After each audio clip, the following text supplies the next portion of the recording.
तो इससे पहले क्या आप इस अंतर को जानते थे?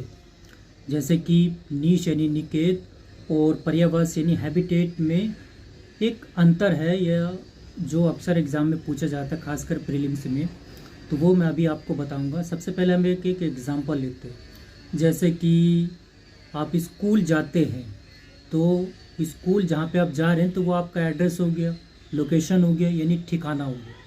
और वहाँ पे आप जा करके जिस भी क्रियाओं को अंजाम देते हैं तो वो आपका क्या कहलाता है? वो आपकी कार्यात्मक इकाई कहला रहा है। जैसे कि पढ़ना, लिखना, खेलना, कूदना, अनुशासन में रहना, वो आपका क्या कहलाता है? तो वो आपका कार्यात्मक इकाई कहलाता है। तो वही आपका क्या हो जाता है? नीश हो जाता है। अभी जो मैंने आपको कुछ समय पहले बताया कि इनमें अंतर होता है, तो यही अंतर होता है कि नीश यानी निकेत जो होता है वो व्यवहार और कार्यात्मक इकाइयों को बताता है, और जो पर्यावास होता है वो केवल लोकेशन को, एड्रेस को बताता है, यानी ठिकाने को बताता है जहाँ पे जीव जंतु रह रहे होते हैं। तो देखो, जीव जंतु जहाँ पे रह रहा होगा तो वहाँ पे शिकार भी करेगा, प्रजनन क्रियाएं भी करेगा, यानी जीव जंतु को खाएगा भी, है ना, और भी अन्य क्रियाएं वो करेगा, लेकिन वो कार्यात्मक होगी। ठीक है।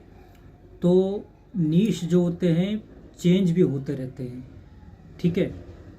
और उसके अलावा जो होते हैं कुछ के नीश बहुत ही ज़्यादा इम्पोर्टेंट होते हैं, जैसे कि जिसको कीस्टोन स्पीसीज कहा जाता है, प्रजाति कहा जाता है। तो अगर वो नष्ट हो जाएंगे तो उस एरिया का, उस क्षेत्र का, उस पर्यावास का संतुलन ही बिगड़ जाएगा। जैसे कि हाथी कीस्टोन प्रजाति है, तो जब वो चलता है बारिश के दिनों में तो गड्ढे कर देता है, तो गड्ढों में जब पानी भर जाता है तो छोटे मोटे जो जीव होते हैं वो उस पानी को पीते हैं। तो कितनी अहम भूमिका निभाता है। जब वो अपना मलमूत्र त्यागता है तो उससे मिट्टी को पोषकता मिलती है, उर्वरता उससे बढ़ती है, और वहाँ पे कुछ पेड़ पौधे भी उग जाते हैं। तो कितनी वो इम्पोर्टेंट है हमारे लिए। तो कुछ नीश जीव जंतु के बहुत ही ज़्यादा इम्पोर्टेंट होते हैं। तो आई होप आपको ये समझ में आया होगा।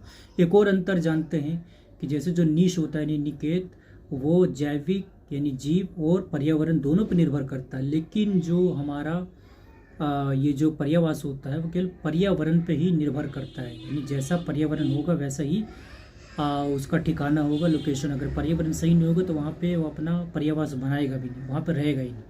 जैसे कि हम जहाँ पे रह रहे हैं तो वो हमारा ठिकाना है, और वहाँ पे जिस भी क्रियाओं को कर रहे हैं वो हमारा नीश है, यानी कार्यात्मक इकाई है। ठीक है, जैविक क्रियाएं। तो आई होप आपको ये समझ में आया होगा। इसी तरह से और भी वीडियो को जानने के लिए, इन्फॉर्मेशन प्राप्त करने के लिए हमारे चैनल से जुड़ सकते हैं। आप सभी को जुड़ने के लिए बहुत बहुत धन्यवाद।